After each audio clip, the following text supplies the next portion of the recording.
السلام عليكم ورحمة الله وبركاته. وادي سلام يا ميل والبه وادي قد داونيسان يسي والبه وبركاه هذه مغليسان به. مقالكم حندون يا إن بالكوسو جود بيو ورك جود دنبيي إلى حريري مركزي خب آدي أترى بدن وقعنت وقالي شعبك دقمويك بلن بلي عابد وق إلا يدبط ومركزي ساعدي للصوت عفيسي حوق له مركزي warbaahintu ay uga warhamaysay hubkan ayaa waxa la xaqiijiyay inuu ahaa hub runtii aad u tira badan kana yimaaday dalkaasi Itoobiya waxa hubkaasi waday laba baabuur oo markaasi midna uu yahay nooca loo yaqaan isjiidka ama xamuulka ama laba baabuur oo markaasi isjiidaysa sida baabuurta alaabta qaada oo kale iyo gaari kale to asaguna gooni ah oo markaa loo yaqaano ama nooca loo yaqaan ah محل هذا عند ميدلها هبكه بابورتان سارن وهب runtii aan oran karayo waa hubkii ugu tirada badnaa la arko dalka Soomaaliya la soo gelinayo cidii walba markaasi hay yeelatay ugu dambeyntiina wuxuu hubkaasi uu ku dhamaaday gacanta beesha mareexan hubkan markii uu soo galay Soomaaliya waxaa la keenay degmada balanballe ee gobolkaasi galguduud waxaa hubkaani waday oo masuul ka ahaa ama barookar ka ahaa hadan si kale u yiraahdo niman mareexana oo waliba reer balanballe ah oo markaasi saddex nin ah oo magacyadooda markaasi qaar kamid ah aan wali helinin markii ay meesha ay keeneen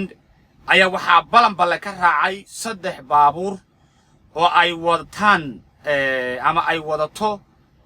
nisa ama hay'adda nabad sugidda iyo sirdoonka Soomaaliya ciidanka nisa degan ama ka shaqeeya gobolkaasi galguduud ama galmudugba waxa la sheegayaa inay yihiin ciidan isku dhaf ah oo aan hal beel oo kaliya aan ahayn sida daraadeed markay nimankii barookarinta markay keeneen balanballe baabuurtii maadaama niman la garanay ahaayeen maadaama niman deegaanka ay ahaayeen ayaa haddana waxa dhacday in baabuurtii kale nisa ay galbiso oo dhinaca ay caabud waq marka la aado si meel u dhaxaysa ama ka sokaysa caabud waq marka hubka ay uga leexdaan waxaana la sheegayaa inay hubkaani ay ku socdeen magaalada Xardheere cidda iska leh su'aalo badan baa ka taagan xogaha ugu macquulsan waxay sheegayaan cidda hubkaani iska leh inay qabiilo yihiin waliba waxa la magac dhabayaa سعد يسرور بالله مقع دبيا قار dadka kamidana waxay leeyihiin ururka al-shabaab ayaa iskale laakiin ilaa ay haddan cidtii hadi anaga iskale ma ay jirto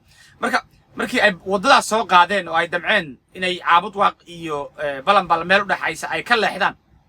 ayaa ciidamo ayaan dhaweyto degay tuulo la yiraahdo Lander oo ayaantii ay dirta iyo mareexanku ay dagaalamayeen halkaasi degay ayaa ka war helay baabuurtan hubku ay wado ayagaasa wadada u galay meeshaasi waxa ka dhacay isku dhac runtii aad u culus dhimashadan ilaa iyo haddan lama garan karayo inta ay tahay laakiin ugu dambeyntii waxa meeshii ka soo baxday in saddexdii baabuur oo nisada ahaa iyo nimankii la socday in marka gacanta la mariyay lagana adkaaday kadibna ay dhacday in baabuurtii hubka ahayd anagoo arkayna marka halka lagu bilaabay wararka ka soo baxaya qaniimo la saraakiisha qaar kamid ah waxa la leeyahay ugu yaraan dhowr boqol oo beekaim iyo intaas oo hub ah oo kale oo ayaguna dhashiikayaal iyo barono iyo rasaas ah iyo hub kale aad u tira badan ayaa markaasi ka baxay waxaana la leeyahay dadkii meesha galay maxaa la yiraahdaa ciidankii Lander ka soo baxay meesha u galay laba jifo ayay ahaayeen baa la leeyahay gadaalna jifo kale ayaa ka soo gaartay dadka intooda ugu badan waxay leeyihiin aan waraystay ciidamadaasu saddex jifo oo mareexan kamid ayay ahaayeen baa la leeyahay hubkaasi marka gacantooda uu galay intooda ugu tirada badan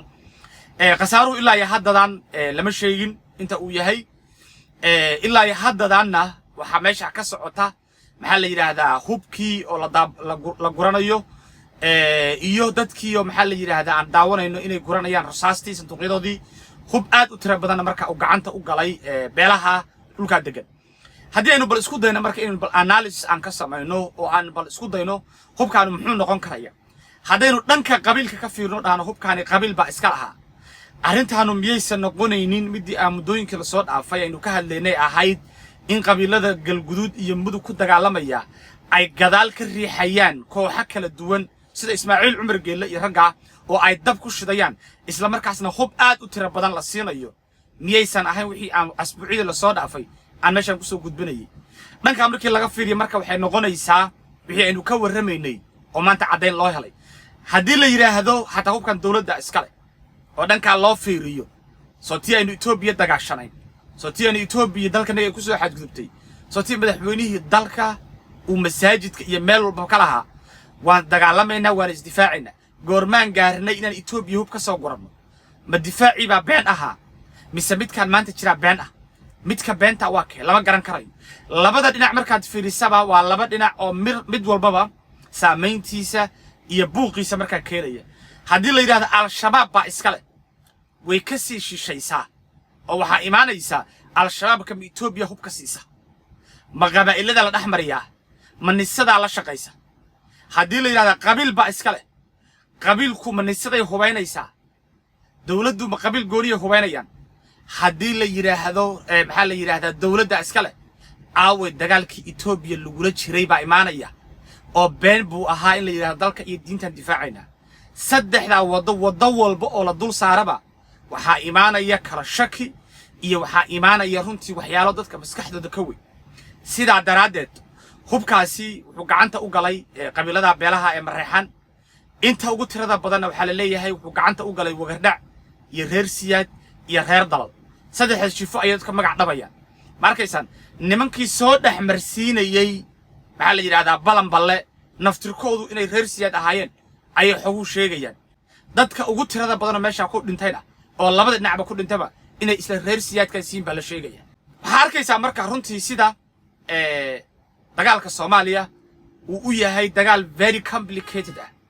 dadkii inay ka tageen wado walba oo wax lagu garan karayay bal waxaanu arki doonaa marka bal cid hubkan soo sheegata waxaan kaloo dib aan isku dayi doonaa bal inaan tirada hubka meeshan ka soo lagu qabsaday inaan marka aan dib ka sheego ma arkaysan waxa la leeyahay hatta goocha cadal laguma qabsanin bal leeyahay hubka ay maanta